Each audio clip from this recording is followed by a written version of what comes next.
Hello everyone and welcome to PW only IAS. दोस्तों, स्वागत है आप सभी का एक बार फिर से science editorial of the week में, जहां पर हम डिस्कस करते हैं खूब सारा साइंस।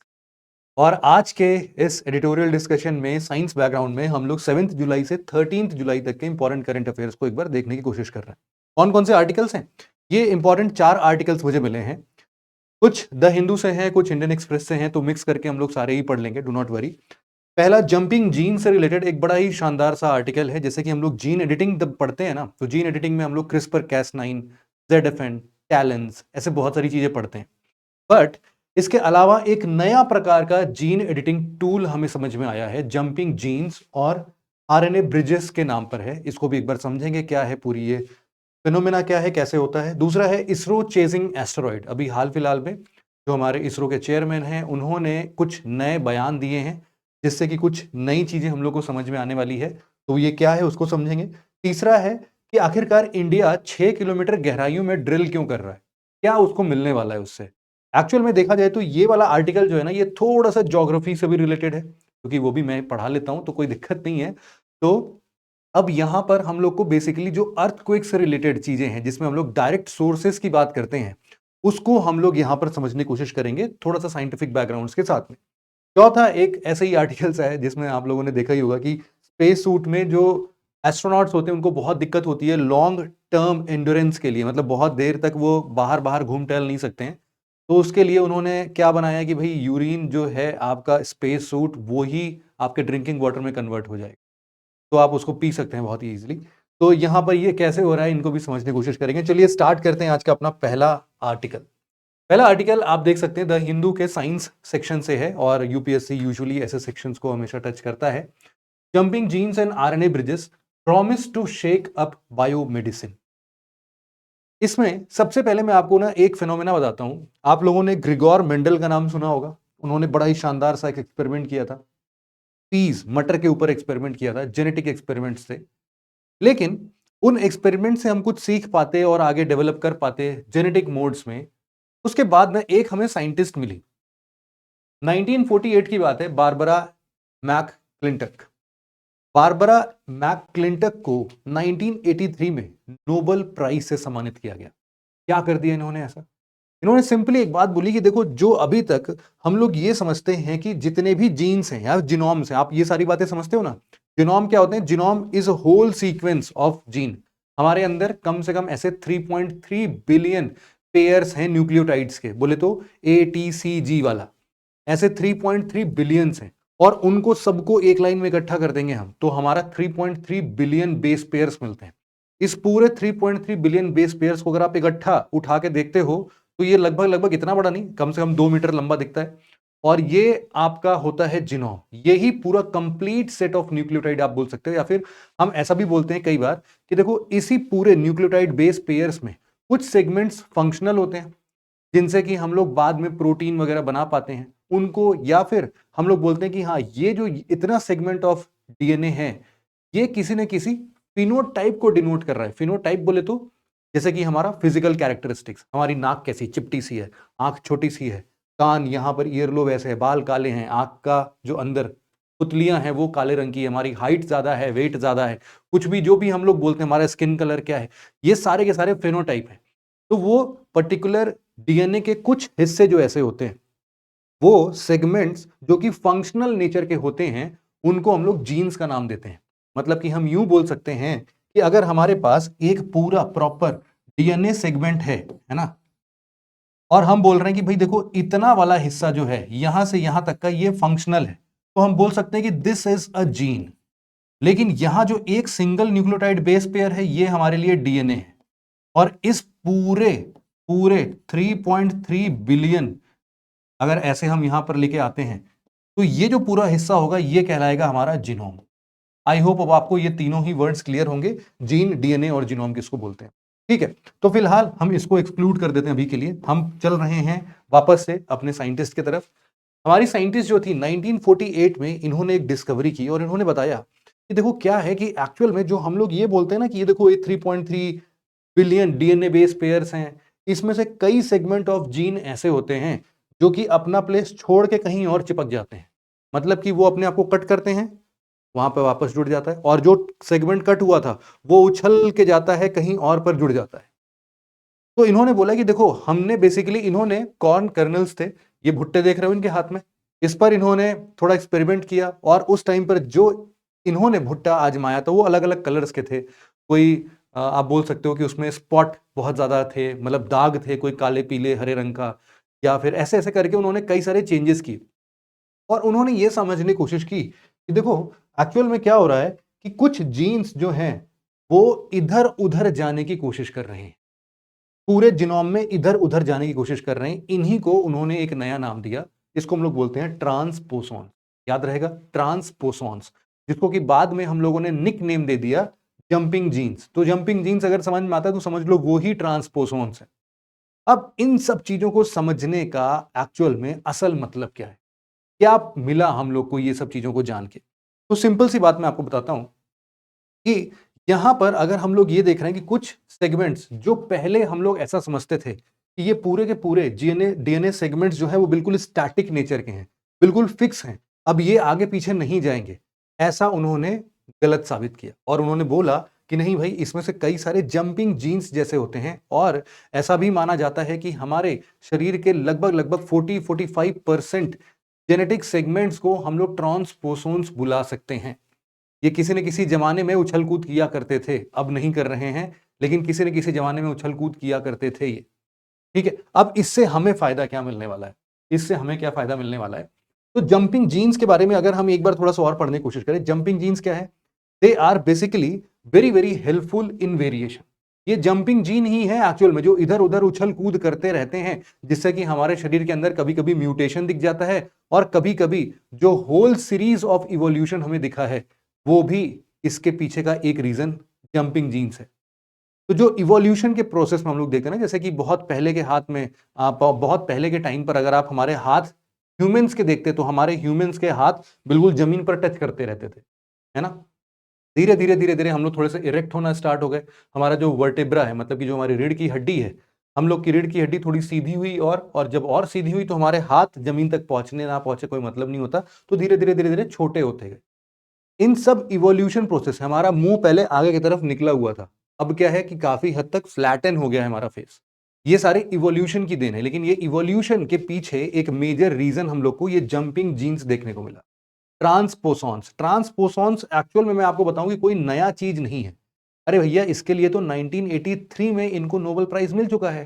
तो आज के लिए ये साइंटिस्ट लोग क्यों उछल कूद कर रहे हैं, और ये आर्टिकल हम एक्चुअल में डिस्कस क्यों कर रहे हैं? क्योंकि हमने ये खोज निकाला है कि ये ट्रांसपोसॉन्स की मदद से हम एक ऐसा जीन एडिटिंग टूल बना सकते हैं जो कि हमें बहुत ज्यादा हेल्पफुल में रहेगा। और ये जो ट्रांसपोसॉन्स हैं, ये वैसे तो देखो हर जगह मिल सकते हैं, आपको बैक्टीरिया में मिल सकते हैं, बैक्टीरियोफेज बोले तो वायरस में मिल सकते हैं, कुछ भी जीव जंतु उठा लो, है ना, उन सब में, इंसानों के अंदर भी आपको ट्रांसपोसॉन्स देखने को मिल जाते हैं। तो एक्चुअल में जो ये साइंटिस्ट है ना, वो चूहे बिल्ली इन सब पर काफी दिन तक ये एक्सपेरिमेंट्स करते रहे और देखते रहे कि आखिरकार ये ट्रांसपोसॉन्स कैसे काम करता है। लेकिन ट्रांसपोसॉन्स की एक बात ये है कि इवोल्यूशन के इस प्रोसेस में वो कई बार कई जगह उछल कूद करने से ब्लॉक हो चुका है और स्टक हो चुका है। मतलब कि आज के नेचर में वो कांस्टेंट हो चुका है। ऐसा उछल कूद कब करता था? मिलियंस ऑफ ईयर्स पहले करता था, जिसके वजह से ये इवोल्यूशन धीरे धीरे हुए और अब बहुत कम हो चुका है। लेकिन साइंटिस्ट लोग का ये मानना है कि यार देखो, अगर ये उछल कूद करता था मतलब कि ये जेनेटिक चेंजेस करने की ताकत रखता था। मतलब कि अगर एक जगह से जीन का हिस्सा निकला और वो किसी दूसरे जगह, ऐसे जगह जाके फिट हो गया जो कि पहले किसी प्रोटीन को बनाता था, अब तो वो प्रोटीन बन ही नहीं पाएगा। क्यों? क्योंकि उसके कोडिंग में छेड़छाड़ हो गई। तो अगर आप लोगों ने बायोटेक्नोलॉजी को अच्छे से पढ़ा होगा तो आप लोगों ने एक वर्ड सुना होगा, जीन साइलेंसिंग का। जीन साइलेंसिंग, जीन साइलेंसिंग में एक्चुअल में हम ऐसा ही कुछ करते हैं। हम लोग क्या करते हैं, उधर जाके बस एक कट लगा देते हैं, या फिर उस सेगमेंट को हटा देते हैं, या उसको हम लोग बोलते हैं कि भाई कुछ ऐसा कर देते हैं जिससे कि वो सेगमेंट, वो हिस्सा जो पहले प्रोटीन के लिए एक कोड का काम करता था, अब वो प्रोटीन नहीं बना पाएगा क्योंकि उसमें हमने थोड़े हेरफेर कर दिए हैं। तो बेसिकली यहां पर भी कुछ ना कुछ ऐसी ही चीजें देखने को मिल रही थी, तभी साइंटिस्ट को ना ये दिमाग में बत्ती जली कि यार कुछ तो कर सकते हैं, इसका तगड़ा कर सकते हैं, और इसी के बेसिस पर जीन एडिटिंग टूल बनाया गया आगे चल। लेकिन आज के टाइम पर साइंटिस्ट लोग का ये मानना है कि यार देखो, जो ये पुराने जमाने में ये चीजें स्टक कर गई थी या फिर ये आज के जमाने में फिक्स हो चुकी हैं, उसको हम लोग अगर वापस से रिवाइव कर दें तब तो फिर मजा ही आ जाए, है ना। रिवाइव करने के बाद हम ये एडिटिंग चीजों को अपने हिसाब से चेंज कर सकते हैं, और इसी के एक्सपेरिमेंटेशन में साइंटिस्ट ने ऐसा कर भी दिया। 1997 की बात है। साइंटिस्ट लोगों का कहना था कि भाई ये जो ब्रोकन या फिर जंपिंग स्टक्ड जीन्स हैं, अगर हम इसको किसी तरीके से यूज कर पाए एक टाइनी टूल में, तो इससे हम लोग क्या कर सकते हैं, या तो हम किसी भी बुरे जीन्स को बंद कर सकते हैं, उछल के जाने का बात हो रहा है ना, तो जहां से उछल के चला जाएगा वो बंद हो जाएगा, या फिर हम किसी भी जीन को या जो अच्छे जीन्स हैं उनको वापस से टर्न ऑन कर सकते हैं। तो टर्न ऑन एंड ऑफ ऐसा कर सकते हैं हम लोग। मेडिकल पर्पस में इसका बहुत अच्छा इस्तेमाल होगा। अब एक्चुअल में यहां पर होगा क्या, 1997 में एक रिसर्चर्स ने एक बड़ा ही काम की बात देखी और उसको एक्सपेरिमेंट किया। उन्होंने क्या किया कि एक फिश के जीनोम की स्टडी कर रहे थे वो लोग, और फिश के जीनोम की स्टडी करते टाइम उन लोगों ने फिश के अंदर भी ऐसे ही ट्रांसपोसॉन्स देखे होंगे, और वैसे ही ट्रांसपोसॉन को वो चाहे सिंथेसाइज करना लोकली लैब में सेम टू सेम वैसे ही ट्रांसपोसॉन्स बनाने की सोच रहे थे वो लोग। तो उन्होंने क्या किया, एक ट्रांसपोसोन को रिकंस्ट्रक्ट किया, ठीक है, और इस रिकंस्ट्रक्टेड ट्रांसपोसोन को उन्होंने बताया स्लीपिंग ब्यूटी। क्यों? क्योंकि इतने दिन से वो मिलियंस ऑफ ईयर से वो वैसे ही शांत पड़ा हुआ था, वो जीन का हिस्सा, लेकिन अब उन्होंने क्या किया, उसको वापस से जगा दिया। और ऐसे कई सारे वर्टेब्रेट्स को हम लोग ऐसे ही ट्रांसपोसोन को खोज रहे हैं जो कि ह्यूमन के अंदर ऐसे ही कुछ चेंजेस लाने में मदद करे। तो ये जो ट्रांसपोसोन था, ये मिलियंस ऑफ ईयर से डॉर्मेंट स्टेज में था, अब उसको रिसर्चर ने रीप्रोग्राम करके ह्यूमन सेल के अंदर में एक सिंथेटिक अवतार के फॉर्म में इंसर्ट करना सीख लिया है। ये बात भी समझ में आ गई हमें कि आखिरकार इन सभी चीजों से हम इस्तेमाल करके इंसानों के किसी भी जीन को एडिट करने की बात कर रहे हैं। और जीन एडिटिंग का बेसिकली यूज हम लोग जेनेटिक डिसऑर्डर्स, जेनेटिक डिसीजेस, इन सबको ट्रीट करने में लगाते ही है। अब यहां से थोड़ा सा हम और आगे बढ़ते हैं। यहां पर जो हम लोग को ये पूरा ट्रांसपोसॉन्स मिल रहा है, वो एक्चुअल में एक प्रकार का आरएनए है, ठीक है। आरएनए, डीएनए, ये समझते हो ना, RNA single stranded, DNA double stranded most of the time. और यहां पर आरएनए जो है, आरएनए गाइडेड ट्रांसपोसॉन्स हैं। अगर इन ट्रांसपोसॉन्स के साथ हम लोगों ने एक आरएनए का अटैचमेंट देखा है, तो हम उससे अब जीन एडिटिंग भी कर सकते हैं। इसीलिए हम बोल सकते हैं कि ये जो नया RNA guided gene editing technique हम लोग को मिल रहा है, अब हम ये समझने की कोशिश करते हैं कि ये काम कैसे करता है।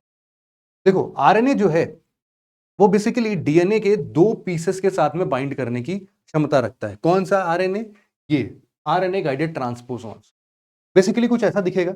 ये मान लो ये दो चरखे नहीं है, ये आपके आरएनए है, सिंगल स्ट्रैंडेड, सर्कुलर शेप, जैसे कि यूजुअली हम लोग प्लाज्मिड वगैरह में देखा करते थे, है ना। प्लाज्मिड क्या होता है?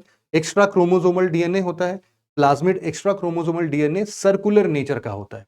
बहुत बार हम लोग जब इंसुलिन प्रोड्यूस कराना होता है ई कोलाई बैक्टीरिया से, तो हम लोग उसको दे देते हैं ना कि भाई ये देखो, अब काम करो तुम ई कोलाई, अब तुम इंसुलिन पैदा करो, क्योंकि हमने तुम्हारे अंदर आई जीन इंसर्ट कर दिया। कहां पर इंसर्ट किया था? प्लाज्मिड। तो समझो वैसा ही कुछ प्लाज्मिड जैसा ही स्ट्रक्चर यहां पर भी होता है, जिसमें कि हम लोग देखते हैं कि दो पीस सर्कुलर आरएनए के होते हैं। अब ये जो सर्कुलर आरएनए है, इनको एक ब्रिज आरएनए से कनेक्शन देता हुआ दिखाई देता है। अब यही ब्रिज आरएनए सारा काम करने को तैयार है। अब ये एक्चुअल में काम कैसे करता है? हम ये बोल सकते हैं कि इसमें की जो दो आरएनए के सेगमेंट्स है ना, इन दोनों को हम लोग अपने हिसाब से गाइड कर सकते हैं, या फिर हम इनको अपने हिसाब से प्रोग्रामेबल बना सकते हैं। इनमें कौन से सेगमेंट्स, मतलब कि ए टी सी जी के किस हिस्से को क्या करना है, ये सब लैब में बन सकता है। इनकी खासियत क्या है? इसमें से जो एक लूप होता है वो बेसिकली टारगेट साइट को आइडेंटिफाई कर लेता है, और जो दूसरा लूप होता है वो दूसरा लूप जाके वहां पर जो भी टारगेटेड साइट है, वो वहां पर जाके जीन को, जो भी डिजायर्ड जीन होगा, जो भी डिजायर्ड सेगमेंट ऑफ डीएनए होगा, उसको जाके वहां पर रिप्लेस कर सकता है। तो एक तरीके से जैसे कि हम लोग क्रिस्पर कैस9 को देखते थे, मोर और लेस वैसा ही कुछ टूल है, जिसके अंदर यहां पर अब आप ये समझ सकते हैं कि भाई इस जगह पर मान लो कि हमारे पास एक डीएनए सेगमेंट है। इस डीएनए सेगमेंट में इस वाले लूप ने ये आइडेंटिफाई किया कि ये जो ग्रीन से ग्रीन तक मार्क है, ये सेगमेंट्स है जहां पर हमें एक नया जीन रिप्लेस करना है। तो यहां पर ये वैसे ही कट करते हैं, है ना। जैसे क्रिस्पर में आप लोगों ने कैस9 पढ़ा होगा, मॉलिक्यूलर सीजर का नाम पढ़ा होगा। कैस9 क्या करते हैं? वो भी कट करने का काम करते हैं। तो यहां पर ये वाला जो पहला लूप है वो इसको आइडेंटिफाई करके कट करने का काम करता है, और जो दूसरा लूप है वो उसको वापस से रिप्लेस करने का, जो भी नया जीन वो लेके आया है, जो नया कोड लेके आया है वो इसको लेके आने का काम करता है। तो मतलब मोर और लेस क्रिस्पर कैस9 जैसा ही काम है, लेकिन उससे ज्यादा बेहतर है। क्यों ज्यादा बेहतर बोल रहे हैं? देखो, उसको इस तरीके से समझ सकते हो कि जो क्रिस्पर कैस9 है वहां पर जब भी हम लोग छोटे स्मॉल पीसेस को रिप्लेस करते थे या फिर ऐड करते थे, कट करते थे, वहां पर ना कुछ कभी कभार एक आधे न्यूक्लियोटाइड कभी रह जाते, कभी गलती से ज्यादा डिलीट हो जाते, कुछ ना कुछ ऐसा होता था। तो वो ना बिल्कुल फाइन कट, क्लियर कट नहीं होता था। यहां पर जो ये नया मेथड हम लोग लेके आ रहे हैं ब्रिज आरएनए वाला को, ये जो पूरा मेथड है, इसके बेसिस पर हम लोग बिल्कुल क्लीन कट देखते हैं। क्रिस्पर कैस9 को आप इमेजिन ऐसे कर सकते हो कि मान लो आपने अपनी कॉपी पर पेंसिल से नहीं, पेन से कोई चीज लिख दी है। अब पेन से कोई चीज इरेज तो हो नहीं सकता है। हम लोग क्या करते हैं, उसको काटने पीटने की जगह हम लोग उस पर व्हाइटनर लगा देते हैं। लेकिन याद करो कि जब भी व्हाइटनर लगाते हैं तो वो बिल्कुल नए पेज जैसा नहीं होता है, वो हल्का सा ऊपर नीचे, थोड़ा सा उबड़ खाबड़ ऐसा कुछ तो रहता है ना। तो इसीलिए हम बोल सकते हैं कि वैसा वाला काम कौन कर रहा है? अपना क्रिस्पर कैस9। और ये जो है अपना नया गाइड ब्रिज आरएनए का, इसमें क्या होगा कि जैसे मान के चलो कि आपने कभी पेन से लिखा ही नहीं था, आपने बड़े ही लाइट कलर पेंसिल से लिखा था, और हम एक बकायदा बहुत सुंदर सा हाई क्वालिटी का इरेजर लेके आएंगे, इरेज करेंगे और सेम हैंड राइटिंग में उसके ऊपर कुछ और भी लिख के चले जाएंगे। पता ही नहीं चलेगा कि इसके पहले यहां पर कुछ और भी चीजें लिखी गई थी जो कि गलत थी। तो सेम टू सेम हमारे डीएनए के कोड्स को भी ऐसे ही रिप्लेस करता है ये। इसीलिए एक नया आयाम स्टार्ट हो रहा है, एक नया एडिटिंग टूल इजाद हो रहा है इससे। इसके कुछ एप्लीकेशंस की अगर हम लोग बात करें तो जायज सी बात है, जीन एडिटिंग की बात हो रही है तो दो तीन एप्लीकेशंस बिल्कुल फिक्स्ड हैं। जैसे कि हम इसके जीन एडिशन की बात कर सकते हैं, जीन डिलीशन की बात कर सकते हैं, और जीन इन्वर्जन की बात कर सकते हैं। जीन इन्वर्जन क्या होता है? मान लो किसी सेगमेंट में जीन ऐसे लगा था, अब हम उसको ऐसे ना लगा के ऐसे लगा दे रहे हैं। ठीक है, इसको बोलते हैं जीन इन्वर्जन। ये पूरा जीन का एक हिस्सा था और इसको हम लोगों ने इन्वर्ट कर दिया। ये करने की टेंडेंसी पहले ज्यादातर केसेस में नहीं होती थी। यहां पर है ना सिर्फ एडिशन, डिलीशन और इन्वर्जन छोटे डीएनए सेगमेंट्स का, बल्कि ये बोल रहा है कि भाई साहब मैं किसी भी लेंथ के डीएनए सीक्वेंस को ऐसे ऑल्टर कर सकता हूं। ये बहुत ही इंपॉर्टेंट है ना। ये इसके पास बहुत ही ज्यादा ताकत आ गई है, और इसीलिए शायद हम लोग ये बोल रहे हैं कि ये तो क्रोमोजोमल इन्वर्जन्स को भी ट्रीट कर देगा भाई साहब। क्रोमोजोमल इन्वर्जन्स आज तक हम लोग किसी भी जीन एडिटिंग टूल के मेथड से ट्रीट नहीं कर पाते थे, लेकिन इस मेथड से हम लोग इसको भी ट्रीट कर सकते हैं। सिंथेटिक बायोलॉजी के लिए बहुत ही खतरनाक ये सिद्ध होने वाला है, बहुत ही खतरनाक एक टूल आने वाला है हमारे लिए, जो कि इंटायर सेट ऑफ जीन को भी चेंज करने की कैपेसिटी रखता है। And at the same time यहां पर देखो, टू मैनेज और treat genetic diseases, genetic disorder, auto immune diseases हैं या फिर कोई भी न्यूरो डीजेनरेटिव डिसीजेस हैं, उन सभी जगहों पर ये आपका काम आने वाला है। ट्रांसपोसॉन्स या फिर आरएनए गाइडेड ट्रांसपोसॉन या फिर ब्रिज आरएनए, इनसे कुछ भी नाम अगर आपको दिखे तो आप समझ जाना कि भाई साहब इन्हीं जंपिंग जीन्स की बात हो रही है, और इसीलिए ये आर्टिकल हमारे लिए इतना इंपॉर्टेंट है। अगला आर्टिकल जो है हमारा, अरे उससे पहले बस एक ये इन्फॉर्मेशन है छोटा सा यार, कि ये पूरी पीपीटी जो है ना आपको पीडीएफ के फॉर्मेट में यहां पर मिल जाएगी। तो आप लोग नोट्स वोट्स बनाते हो, आप लोग हमेशा कंप्लेन करते हो सर नोट्स ना बनाए तो क्या करें? बस यार इन पीडीएफ को अपने पास रख लो, है ना, किसी न किसी सेंस में बस इनको फटाफट से स्क्रॉल करते जाओगे, पूरा का पूरा आर्टिकल रिवाइज हो जाएगा। और इनफैक्ट मैं आपको बताता हूं, अब जरा ये वाले आर्टिकल को, अब ये ऐसी इमेज है कि इसको आप आराम से जूम इन जूम आउट करके बकायदा पढ़ सकते हो, डोंट वरी, है ना। जो भी मैं पीडीएफ दूंगा उसमें ये कंप्लीटली रीडेबल होगा। तो यहां पर अब आप खुद ही समझ के देखना, कि इसको पढ़ के देखना कि क्या अब ये चीजें समझ में आ रही हैं क्या। देखोगे आप लोग कि हमेशा आपको समझ में आएगा, तो आपके पास क्या होगा, आपका खुद का एक आर्टिकल का भी सेट बन जाएगा कि हाँ ये देखो न्यूज़पेपर में ऐसा आर्टिकल आया था, इमेज खट से क्लिक होगी। और इनके समरीज तो हमने ऑलरेडी इन छोटे छोटे स्लाइड्स में देख ही दिया है ना। तो इसीलिए इससे भी बहुत क्लियर हो जाएगा। अगला जो है, अगला आर्टिकल जो है वो है कि अभी हाल फिलहाल में इसरो ने एक नया स्टेप लिया है अपने स्पेस मिशन के लिए। और इसमें अभी हाल फिलहाल में इंटरव्यू के दौरान हमारे जो इसरो के चेयरमैन हैं एस सोमनाथ, ये पिछले ही हफ्ते उन्होंने एक स्टेटमेंट दिया जिसमें लिखा था we should be able to go and meet the asteroid Apophis. Apophis नाम का एक एस्टेरॉयड है जिससे मिलने की बात कर रहे हैं। क्यों मिलने की बात कर रहे हैं भाई? क्या स्पेशल है ऐसे एस्टेरॉयड में? ऐसा बोला जा रहा है कि इन 2029 ये जो एस्टेरॉइड है एपोफिस, कौन सा एस्टेरॉइड है? एपोफिस। ये जो एस्टेरॉइड है ये बेसिकली अर्थ के काफी पास से गुजरेगा। आप बोलोगे कितना पास सर? मैं बोलूंगा मुश्किल से मुश्किल 32,000 किलोमीटर। 32,000 किलोमीटर। आपको पता है कि हमारे जो जियो स्टेशनरी सैटेलाइट्स होते हैं वो अप्रोक्सीमेटली 36,000 किलोमीटर दूर हमसे लगे होते हैं। ये उससे भी पास से गुजरेगा। और भाई साहब ये छोटा नहीं है ना। अभी मैं आपको एक और इवेंट बताता हूं, जैसे कि 2013 में एक्चुअल में ऑस्ट्रेलिया के अंदर में, ऑस्ट्रेलिया बोल रहा हूं सॉरी, रशिया के अंदर में एक ऐसे ही एस्टेरॉइड आया था 12 मीटर, थोड़ा सा छोटा ही था। 12 मीटर कितना बड़ा होता है आपको पता होगा, बस इतना ही। लेकिन जब वो रशिया के एक घने बस्ती के कुछ किलोमीटर दूर जाके जब गिरता है, यहां पर देख सकते हो, यहां पर कोई रह नहीं रहा था, अच्छी बात तो ये है। लेकिन इसका इंपैक्ट इतना ज्यादा पड़ता है, बोला जाता है कि अगर आप हिरोशिमा नागासाकी के एटॉमिक बॉम्ब के एक्सप्लोजन से कंपेयर करोगे ना, तो ये कम से कम नहीं तो उसका कुछ नहीं तो कम से कम, आप देख सकते हो कहां गया भाई ये वाला सेक्शन, हाँ यहां पर आप बोल सकते हो 26 से 33 टाइम्स ज्यादा था। बड़ा खतरनाक सा था। और इसका जब जर्क लगाना जमीन पर, तो बहुत सारे पेड़ वैसे ही तहस नहस हो गए, पूरे गिर गए, और बहुत सारे लोगों की जान मान की हानि हुई। 2000 लोगों से ज्यादा लोग घायल हुए। बहुत बहुत कैटास्ट्रॉफिक था। और ये कब की बात हो रही है? जब 2013 में सिर्फ ये 12 मीटर का एस्टेरॉइड टकराया। अब आपके लिए सबसे पहले मैं ये बता देता हूं कि एस्टेरॉइड वगैरह होते क्या हैं। यहां पर वैसे छोटा छोटा लिखा हुआ है, एस्टेरॉइड जो है वो रॉकी मेटेलिक ऑब्जेक्ट्स होते हैं। वैसे तो मेटेलिक ऑब्जेक्ट जब भी आए तो आप कॉमेट को ध्यान दे सकते हो। यहां पर देखो, एस्टेरॉइड जो होते हैं वो बेसिकली ऐसे पत्थर जैसे दिखते हैं, ये अपने आप को स्फेरिकल शेप नहीं दे पाते हैं। और ये जो एस्टेरॉइड हैं ये भी बेसिकली सन का ही चक्कर लगाते रहते हैं।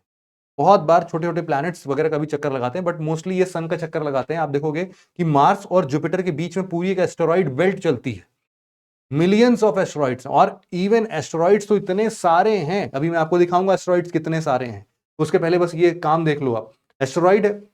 अब यही एस्टेरॉइड अगर हमारे अर्थ के एटमॉस्फेयर में आ जाता है, अर्थ के एटमॉस्फेयर में जब भी आता है, तो हम लोग उसको बोलते हैं भाई साहब ये जलने लगेगा फ्रिक्शन की वजह से। हम लोग इसको मीटियोर बोलते हैं।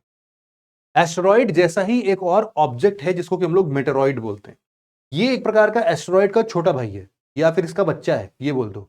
वो मेरा बच्चा है तू, ऐसा बोल के एस्टेरॉइड मेटेरॉइड को बोल सकता है कि मेटेरॉइड रॉकी और मेटेलिक फ्रैगमेंट है। ठीक है, इसी का छोटा हिस्सा समझ लो, एस्टेरॉइड का छोटा हिस्सा।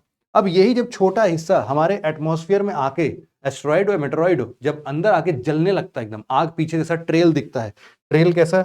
ये देखो, ये रहा, ऐसा ट्रेल दिख रहा है। ये ऐसा अगर ट्रेल दिखने लगेगा और वहीं पर जल के भस्म हो जाए, अर्थ तक पहुंचे ही ना, ऐसे सिचुएशन में उसको हम लोग मेटियोर बोलते हैं। लेकिन अगर गलती से भाई साहब वो अर्थ पर आ गया, धरती पर आ गया, जैसे कि अभी हम लोग रशिया के इस वाले इंपैक्ट की बात कर रहे थे, ऐसे इंपैक्ट जब भी आ जाएगा, तो यहां से अगर पत्थर अभी निकाल भी लिया गया, इसको बाहर निकाला गया खींच खाच के इसको कि क्या था ये, तो निकाला गया जब बाहर, तो हम बोलते हैं कि वो क्या होगा हमारे लिए? मीटियोराइट होगा। ITE लिखा होगा यहां पर, आप ये देख सकते हो, ये रहा meteorite that reaches the ground. And at the same time there are few things known as comet. Comet जो होते हैं ना, वो बेसिकली आईसी बॉडी होते हैं, आईसी बॉडी।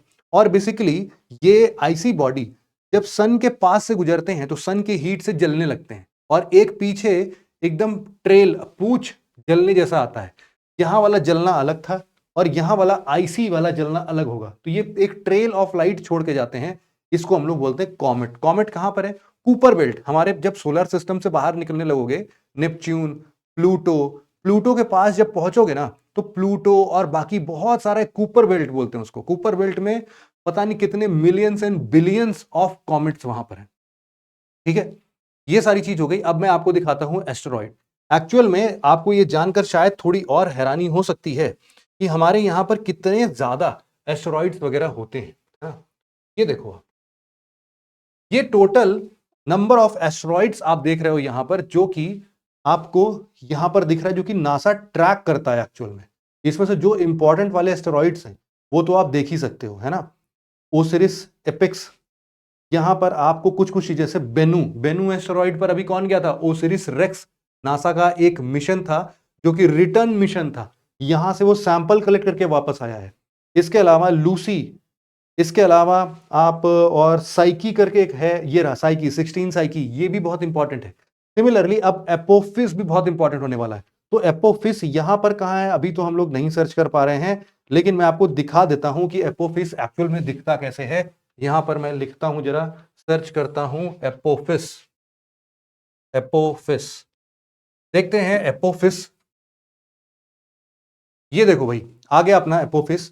इसकी जो सबसे ज्यादा विड्थ की बात कर सकते हो, ये 450 मीटर का है, 450 मीटर। और पहले 2002 के आसपास में ना हम लोगों ने ऐसा एज्यूम किया था कि ये पृथ्वी से टकरा जाएगा भाई साहब। पृथ्वी से टकरा जाएगा तो फिर बहुत बड़ी तबाही होगी। अब आप सोचो कि 12 मीटर का जब वो इतनी बड़ी तबाही मचा सकता है, तो ये आधे किलोमीटर का जब ये एस्टेरॉइड जमीन पर आके टकराएगा तो कितना डिवास्टेशन होगा, है ना। तो इस तरीके से आप बोल सकते हो कि ये दिखने वाला कौन है, ये एस्टेरॉइड है। अब ये 2029 में ये अर्थ के काफी पास से होके गुजरेगा अभी, है ना। तो आप लोग भी अगर ऐसे और भी चीजों को देखना चाहते हो तो नासा की ही साइट है, आप लोग आराम से जाके देखना, मजे लेना इसके, है ना। तो ये है हमारा क्या, ये है हमारे लिए एपोफिस एस्टेरॉइड। ठीक, वापस चलते हैं और हम लोग यही समझने की कोशिश करते हैं। इस आर्टिकल में बेसिकली जो हमारे एस सोमनाथ थे, उन्होंने क्या आइडेंटिफाई करने की कोशिश की, उन्होंने बोला कि जब भी ये 2029 में यहां पर आएगा ना, तो we will pay it a visit. हम लोग इसको एक बार विजिट देने की कोशिश करेंगे। और this is the reason why हम जब ये बोल रहे हैं कि पहली बार हमारे यहां से कोई प्लैनेटरी डिफेंस सिस्टम को डेवलप करने की बात कही गई है। अभी तक कभी भी हम लोग प्लैनेटरी डिफेंस सिस्टम की बात नहीं करते। अभी प्लैनेटरी डिफेंस क्या होता है? प्लैनेटरी डिफेंस एक ऐसा हिस्सा है कि मान लो कि अगर कोई एस्ट्रॉइड सच में अर्थ से टकराने वाला होता, तो उसके साथ हम फिर क्या कर लेते। इसके लिए नासा ने एक बहुत ही बढ़िया डिफेंस टेक्नोलॉजी डेवलप किया है, जो कि 2022 में उसने इसको सबके सामने दिखाया भी। उसने क्या किया कि सन के पास, अरे अर्थ से मिलियंस किलोमीटर दूर, वहां पर एक छोटा एस्टेरॉइड था। उन्होंने क्या किया, उस एस्टेरॉइड का नाम था डिमॉर्फस। यहां पर लिख देता हूं मैं, उसका नाम था डिमॉर्फस। और नासा ने 2022 में एक मिशन भेजा, जिसमें कि डार्ट मिशन बोलते हैं उसको, डार्ट मिशन। ये डार्ट मिशन के अंतर्गत, डार्ट वाला गेम खेलते हो आप लोग? अरे वो जो ऐसे निशान लगा के यूं दीवार पे मारना होता है, वो जाके बिल्कुल सेंटर में चिपक जाता है ना, या फिर उसमें जाके अंदर धंस जाता है। दोनों होते हैं, मैग्नेट वाला भी होता है और कील वाला भी होता है। तो ये जो डार्ट मिशन था, ये ऐसे ही मिसाइल को हम लोगों ने उस एस्टेरॉइड पर छोड़ दिया, और उसने जाकर एस्टेरॉइड पर ऐसा भयानक विस्फोट किया जिससे कि वो एस्टेरॉइड अपना पाथ ही बदल दिया। ये है प्लैनेटरी डिफेंस। अगर कभी भी कोई ऐसा एस्टेरॉइड हमारे अर्थ से टकराने के लिए आएगा, तो हम वैसा ही डार्ट मिशन जैसा कुछ भेजेंगे, उससे टकरा देंगे, वो अपना पाथ बदल देगा। ऐसा कुछ करने की संभावनाएं हम लोग जता रहे हैं अपने प्लैनेटरी डिफेंस मिशन से। तो यही बात हो रही है इनफैक्ट कि हम लोग भी ऐसे ही प्लैनेटरी डिफेंस सिस्टम में कूदने वाले हैं, स्टार्टिंग विथ 2029 एपोफिस, है ना। तो ये एक नई शुरुआत होगी हमारे इसरो के इस पूरे आयाम के लिए। अभी तक हम लोग मंगलयान, चंद्रयान, शुक्रयान, गगनयान, यही सारी बातें करते हैं, कभी भी प्लैनेटरी डिफेंस की बात नहीं की थी। Definitely we are also indulging into it. तो ये था पूरा आर्टिकल हमारा। अगला आर्टिकल है कि इंडिया आखिरकार 6 किलोमीटर गहरा ड्रिल क्यों कर रहा है। इस पूरे न्यूज़पेपर को मैंने 2 पार्ट में डिवाइड कर दिया। वैसे ये पूरा आपका न्यूज़पेपर का एक पूरा पेज ही था, इसके जितने भी लिखावट वाला सेक्शन है उसको हमने इधर शिफ्ट कर दिया। अब इसको आप बहुत ही क्लियरली पढ़ सकते हो, शायद अभी स्क्रीन पर नहीं पढ़ पा रहे होगे, या फिर जूम करोगे तो ये भी पढ़ लोगे। इसकी जब मैं पीडीएफ दूंगा वहां से पढ़ लेना, कोई दिक्कत नहीं है। इसमें बेसिकली क्या लिखा गया है कि हम लोग ये 6 किलोमीटर डीप ड्रिल करते क्यों हैं। आप सबने वैसे तो देखो ये अपने एनसीईआरटी के 11th वाली किताब में, अभी मैं एनसीईआरटी आपको ऑलरेडी ऑनली एज प्रारंभ पर पढ़ा भी रहा हूं, तो उसके 4-5 चैप्टर हो गए हैं। उसका जो पहला चैप्टर था उसमें हम लोगों ने बात किया था कि आखिरकार जब इंटरनल स्ट्रक्चर ऑफ अर्थ को हम लोग पढ़ते हैं, तो बेसिकली उसके अंदर हम लोग कुछ डायरेक्ट सोर्सेज होते हैं जो कि हमें प्रत्यक्ष रूप से दिखाई दे देते हैं, है ना। कुछ नहीं समझ में आया, एक गड्ढा खन दिया हमने, गड्ढा खन के देखा, ओ 1 मीटर अंदर तो मिट्टी ऐसी है, थोड़ी ठोस है, पानी की संख्या ज्यादा है, टेम्परेचर थोड़ा ज्यादा है, कुआं तक हम लोग बना देते हैं ना, वेल्स बनाते हैं। ऐसे ऐसे करके हम लोग डायरेक्ट ऑब्जर्व कर लेते थे बहुत सारी चीजों को। और इवन जैसे कई जगह पर हमें नहीं समझ में आया तो वॉल्केनो देखा हमने, तो वॉल्केनो देखा, अरे वॉल्केनो फूट के अंदर, अरे अंदर का ही माल तो बाहर आ रहा होगा। तो अंदर इंटरनल स्ट्रक्चर ऑफ अर्थ को समझने के लिए हम लोग हमेशा ऐसे सोर्सेस का सहारा लेते हैं जो कि हमें ये बता पाए कि भाई साहब इस अर्थ के अंदर में एक्चुअल में है क्या चीज। ठीक है, सॉरी चैप्टर 1 बोल दिया मैंने, चैप्टर 2 है एक्चुअल में इसका। चैप्टर 1 तो इवोल्यूशन ऑफ अर्थ है, उसके बाद हम लोग लेयर्स ऑफ अर्थ पे आते हैं। ठीक है, तो यहां पर अब आप देखना कि एक्चुअल में साइंटिफिक डीप ड्रिलिंग क्या होती है। ये कोई पहला डीप ड्रिल नहीं है, देखो है ना, रशिया में ऑलरेडी इससे ज्यादा डीप हिस्सा ऑलरेडी हम लोगों ने देखा हुआ है। जैसे कि जब आप अपनी एनसीईआरटी की किताब उठाओगे उसमें भी लिखा हुआ है कि भाई साहब 12 किलोमीटर गहरा एक deep drill mission already Russia में कर चुके हैं, और अब तो वो क्लोज भी कर दिया गया है। लेकिन यहां पर ना हमारे स्टडी का पर्पस अलग है। यहां पर स्टडी का पर्पस एक्चुअल में कोयना डैम है। कोयना डैम, कोयना डैम जानते हो आप लोग? ये जब कोयना डैम को हम लोगों ने कंस्ट्रक्ट किया था, तो उसके बाद से जो महाराष्ट्र के अंदर, वैसे है ये महाराष्ट्र के अंदर में है, और इसका एक और नाम है, हम लोग इसका नाम कहां देख सकते हैं, ये रहा, सागर लेक, शिवाजी सागर लेक, है ना। 1962 में हमने इसको बिल्ड किया था। 1962 में जब हमने इसको बिल्ड किया तो हमने देखा कि उस आसपास के एरियाज में ना कभी कभी अर्थक्वेक आने लगता है, और ये 1962 के बाद ही आना स्टार्ट हुआ। तो हमें लगा कि यार इतना बड़ा रिजर्वॉयर हमने बनाया है, उस रिजर्वॉयर के चलते अर्थ पर काफी प्रेशर पड़ा होगा, और उसकी वजह से तो अर्थक्वेक नहीं आ रहा है। इसी बात को समझने के लिए हम लोग कोयना डैम के पास में ही ये 6 किलोमीटर गहरा डीप ड्रिल कर रहे हैं, जिसका 3 किलोमीटर वाला कंप्लीट भी हो गया। अभी ये भी समझेंगे कि उस 3 किलोमीटर डीप ड्रिल करके हमने क्या सीखा। फिलहाल हम लोग को यह बात पता चल गई कि देखो, जब भी अर्थक्वेक का कोई भी प्लेट बाउंड्री या फिर plate tectonics, oceanic, continental crust, ये सब हम लोगों ने पढ़ा हुआ है। तो कॉन्टिनेंटल क्रस्ट जब भी ऐसे टूटता है या फिर कभी भी एक के अंदर एक चला जाता है, धंसते चलता है, इन सभी सिचुएशंस में जो फ्रिक्शन क्रिएट होता है, इसके वजह से कई बार अर्थक्वेक्स आते हैं।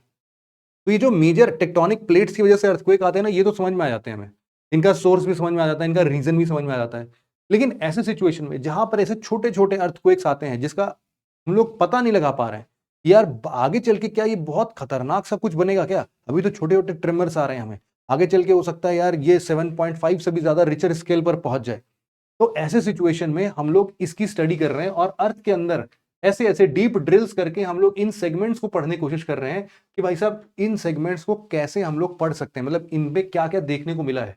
तो इसके डेप्थ के बेसिस पर आप देख सकते हो कि 2250, 2514, 2700, इन सब के अंदर क्या स्ट्रक्चर्स देखने को मिल रहा है। अब आप लोगों को यह भी पता होगा कि जो ये महाराष्ट्र का डेक्कन प्लेट्यू है, जिसको हम लोग डेक्कन लावा प्लेट्यू बोलते हैं, वो कैसे बना। हम लोगों ने ये पढ़ा है कि देखो, हमारा जो इंडिया है वो हमेशा से अपने इस ट्रॉपिकल रीजन पे नहीं था, है ना, जो कि हम लोग बोलते हैं कि यार ट्रॉपिक ऑफ कैंसर इससे होकर गुजरता है, तो ये ट्रॉपिक ऑफ कैंसर वाले रीजन पे तो नहीं था, ये एक्चुअल में साउथ पोल के पास था। अंटार्कटिका, ऑस्ट्रेलिया, इन सबसे जुड़ा हुआ था, सब एक साथ ही थे, जिसका हम लोग गोंडवाना लैंड बुलाते थे। याद होगा ना, पेंजिया, पैंथालासा, फिर वो टूट के 2 हिस्से में डिवाइड हो गया, जिसमें से ये गोंडवाना लैंड था। गोंडवाना लैंड से भी इंडिया धीरे धीरे धीरे धीरे शिफ्ट हुआ अपने नॉर्थ ईस्ट डायरेक्शन में, और वो ऊपर जाके यूरेशियन प्लेट से जा टकराया। इस पूरे ट्रैवल के दौरान जब ये मेडागास्कर के पास था, मेडागास्कर कहां पे है भाई, मेडागास्कर जैसे आप ये बोल सकते हो कि अभी मान लो ये ऑस्ट्रेलिया है, आप अफ्रीका है आपका, और यहां पर हमारा है प्यारा छोटू सा, ठीक। तो यहां पर अगर आपको समझाए कुछ, यहां पर आप देखोगे कि आपका मेडागास्कर है ना, और यहां पर आपका रीयूनियन आइलैंड है। रीयूनियन आइलैंड अपने आप में एक हॉटस्पॉट आइलैंड है ना, हॉटस्पॉट आइलैंड।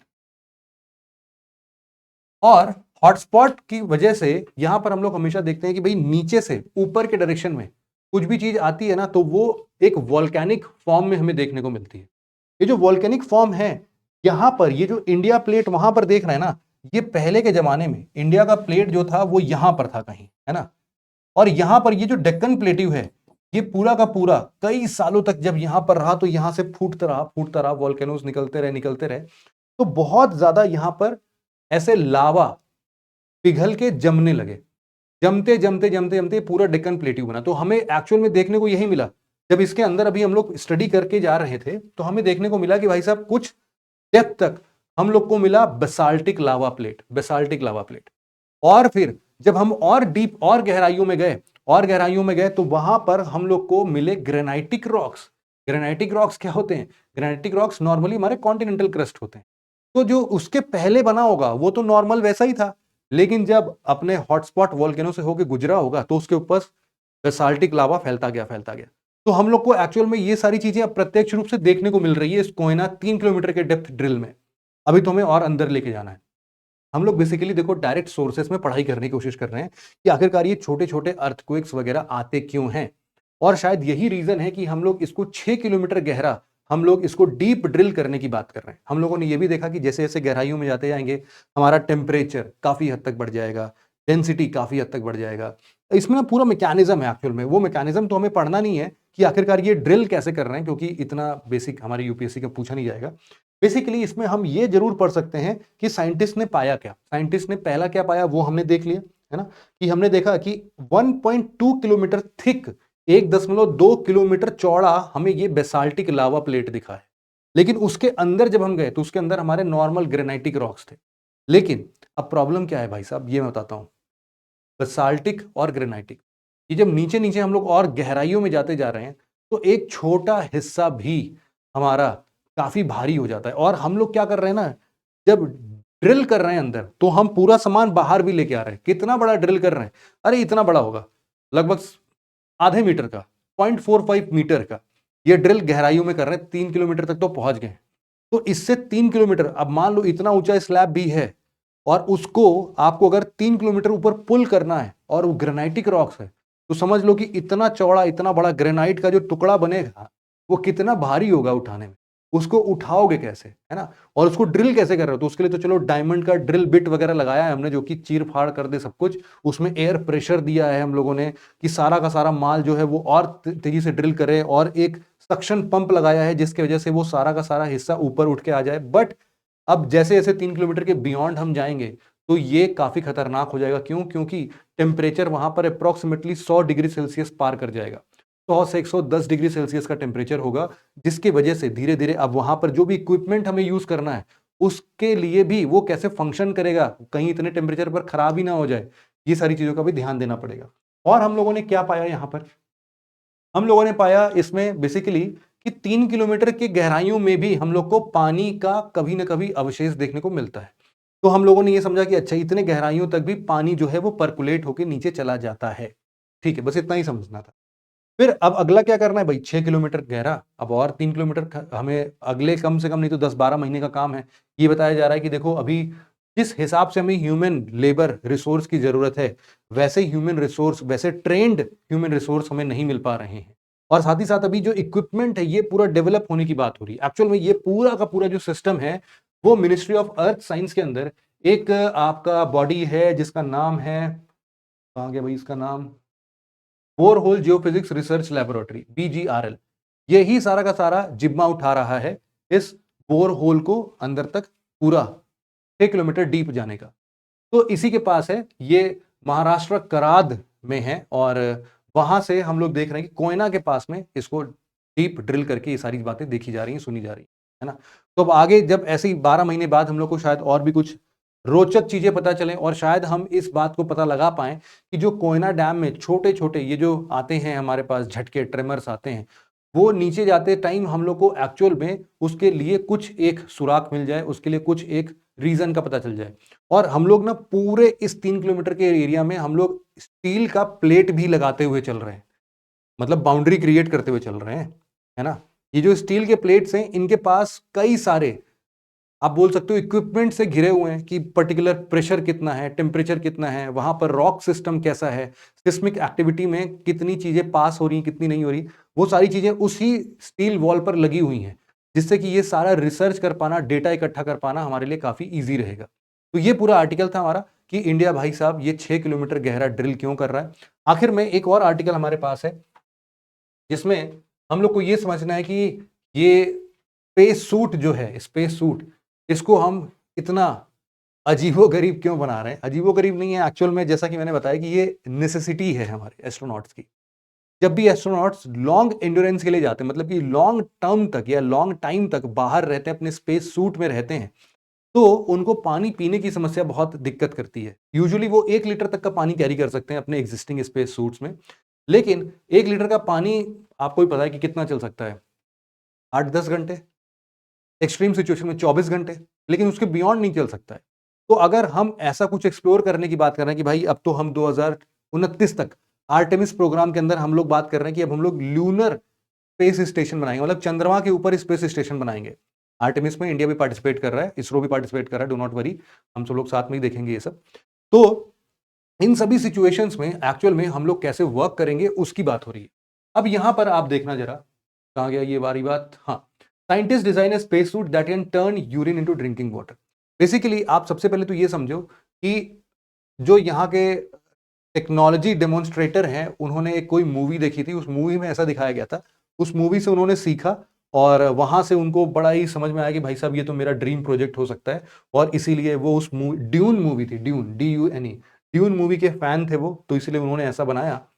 तो इसमें अब है क्या, इसमें बेसिकली हम लोग करंट स्पेस सूट के अगर लिमिट्स की बात करें तो उसमें वही चीज जैसा मैंने बताया कि 24 घंटे तक ही जा सकते हैं।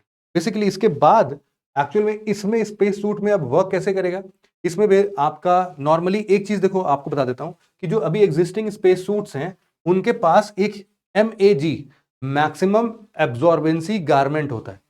ये मैक्सिमम एब्जॉर्बेंसी गारमेंट एक तरीके से आप समझ लो कि बड़े लोगों का डायपर होता है ना, वो सारा यूरिन वगैरह सोक करता है। बट बहुत बार ऐसा एस्ट्रोनॉट ने कंप्लेन किया है कि उससे उनको बहुत सारे हाइजीन और कंफर्ट मतलब सिचुएशन से प्रॉब्लम हो जाती है ना, उसका प्रॉपर हाइजीन नहीं मेंटेन हो पाता है, प्रॉपर कंफर्ट नहीं मिलता है, तो इसलिए वो अनइवन सा फील करते हैं और इसीलिए उसको वो हटाना चाहते हैं। अब यहां पर जो नया वाला आया उसमें क्या करना है, उसमें देखो एक सिलिकॉन का कप है जो कि आपके यूरिन को स्टोर करेगा और फटाफट से उसको फिल्ट्रेशन में डाल देगा। फिल्ट्रेशन में सबसे पहले हम लोग उसका सॉल्ट सेगमेंट अलग कर देंगे, उसके बाद हम लोग डिस्टिलेशन प्रोसेस से और सेमी परमिएबल मेम्ब्रेन्स वगैरह लगा के उसका जो सॉल्ट कंटेंट रिमूव कर रहे हैं, उससे जितने भी मिनरल्स थे उसको भी रिमूव करने के बाद जो हमारे कंजम्पशन के लिए एडिशनल मिनरल्स की जरूरत पड़ती है उसको ऐड ऑन करेंगे, उसको एक जगह पर इकट्ठा करेंगे, जो कि एक गले से आपके पास एक पाइप आता रहेगा, आप जब चाहो तो उससे पी सकते हो। और ऐसा बोला गया है कि ये पूरे प्रोसेस को होने में hardly it will take 5 minutes, है ना। Purifying 500 ml of urine takes only 5 minutes. तो ये भी बहुत बहुत ही क्विक प्रोसेस होगा, तो इसीलिए ज्यादा टेंशन लेने की बात नहीं है। ये बस ऐसे ही स्पेस सूट है, छोटी सी इंफॉर्मेशन थी, आप लोग ये भी देख लेना इस चीज के लिए। और मोटा मोटा आज के लेक्चर को हम यहीं पर एंड कर सकते हैं, और इतना ही था आज के डिस्कशन में। Thank you very much for listening it very patiently friends, have a nice day.